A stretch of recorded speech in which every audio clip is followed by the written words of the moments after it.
You know, a lot of people kind of look down at equipment nowadays for whatever reason, but it's something we have to have, and you know, it moves the world. It helps us build what we have now.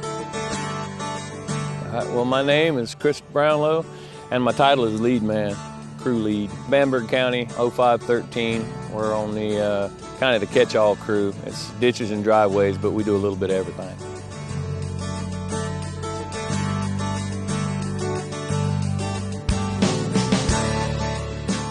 I grew up on a big ranch in Central Florida. I come from a couple generations of cowboys, so that's what I did growing up. I grew up on a ranch, and then you know, when we moved off the ranch, when I hit my late teens, right before I graduated high school, it was, you know, like time warping 75 years into the future.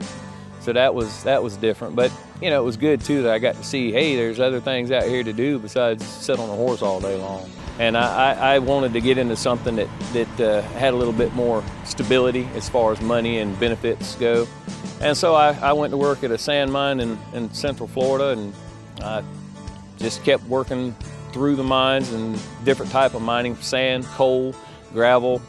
I spent almost 3 decades, just shy of 3 decades doing this type of work, you know. And through those years, that's where I learned to run equipment, different types of equipment. Typical work day for us is we get here in the morning and we'll do a startup meeting. That's just, I'll get direction of how our day's gonna go, and then I'll pass it down to the crew about where we're gonna be going, what we're gonna be doing. When we get out there, we always start the same, and that we have a startup meeting and we do our pre-trips, and then we get off the yard and go to set up to start doing whatever job. We could be doing ditches, we could be doing driveways. We do a lot of drainage structures, you know, working on boxes or digging ditches, making sure water's draining. You know, when it's been causing a problem or you get some local flooding, it's always good to see that water get out of there. Something that makes a difference and something that you can see done. People's driving by and they're, you know, thank you, thumbs up. I mean, you know, what's not to like about that? You're doing something that's needed. We're gonna go out and we're gonna set up and we're gonna do what I was just talking about. We're gonna clean a ditch a little bit. We've been having some drainage issues on one of the drain boxes, storm boxes. We're gonna open up the ditch, make sure it's at grade so we can get the water moving out through there like it's supposed to. Then we'll be set up and we'll be flagging there while we do that. So we'll be working inside of a zone. I've got some folks on here that's got some experience. You know, one of my guys. I got 2 of them actually that's pushing 10 years now with the DOT. So, and they've been around, they've seen a lot. They've been here longer than I have with the Department of Transportation.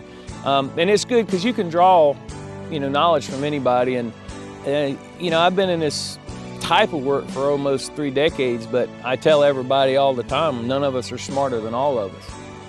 You know, if we all work together and we all kick something around, we usually come up with a pretty good solution to take care of it.